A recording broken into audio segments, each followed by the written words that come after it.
You probably wouldn't know it, but Gaza is rich, gas rich, at least 1.4 trillion cubic feet rich, to be precise. But there's a catch. Geologists and natural resources economists have confirmed that the occupied Palestinian territory lies above sizable reservoirs of oil and natural gas wealth in Area C of the occupied West Bank in the Mediterranean coast off the Gaza Strip. To date, the real and opportunity costs of the occupation exclusively in the area of oil and natural gas have accumulated to tens, if not hundreds of billions of dollars. Back in 1999, the Palestinian authorities signed a deal with British Gas. Just off the Gaza coast, they struck it lucky, and 2 wells were drilled. That's Gaza Marine 1 and 2. It was a multi-billion-dollar gift from God, an economic boon both home and abroad. This is one of the key messages here today. There will be gas available for export. And from my conversations with Palestinian officials, including President Arafat, it is clear that they have no interest in just sitting on a gas surplus. Fast forward to 2007, Hamas comes to power, and Israel launches an offensive on the Gaza Strip, leaving behind 1,400 dead Palestinians, but taking with it the gas fields. Now, within the year, Israel announced the discovery of the Leviathan natural gas field, which did include Gaza's riches, all in all valued at $453 billion. Now, since then, Gazans haven't seen a shekel, or to be more accurate, they have been denied around $47 billion in revenue.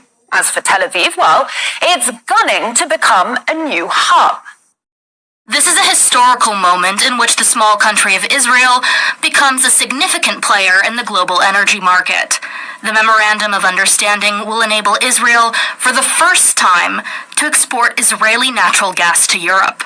And it is even more impressive looking at the significant set of agreements we signed over the last year, which position Israel and the Israeli energy and water sectors as a key global player. Let's just run through this then. At that moment in time, so we're talking 2022, Russian oil and gas was sanctioned. Iranian oil was sanctioned. Syrian oil fields were, and still are, illegally occupied by US forces. Now, the key port of Latakia was being bombed by Israel, and the port of Beirut, the gateway to the Middle East, lay in ruins. Enter this small country of Israel right here with its seas of gas, its working ports, an answer to Europe's problems, and perhaps, most critically, the US blessing. Because in case you didn't know, US Congress has decided that Israeli energy is in the highest national security interests of Washington. So DC was only too happy for Tel Aviv to become a key global player. After all, it had itself previously mulled over ways in which to make its 51st a window onto Europe. Another interesting application of nuclear excavation would be a sea-level canal 160 miles long across Israel, connecting the Mediterranean with the Gulf of Aqaba, and thus the Red Sea and the Indian Ocean. Such a canal would be a strategically valuable alternate to the present Suez Canal. The Suez Canal is a gold mine. It connects the Mediterranean Sea to the Indian Ocean via the Red Sea. It is the link between Asia and Europe. Every day, almost 3 million barrels of oil, 8% of global LNG, 50 ships, $9 billion worth of cargo, 12% of global trade all pass along this, right here, single canal. Remember in 2021 how a container ship ran aground in the Suez? Global trade was brought to its knees. The alternative route via the Cape of Good Hope adds around 9 days and 7,000 kilometers to the journey.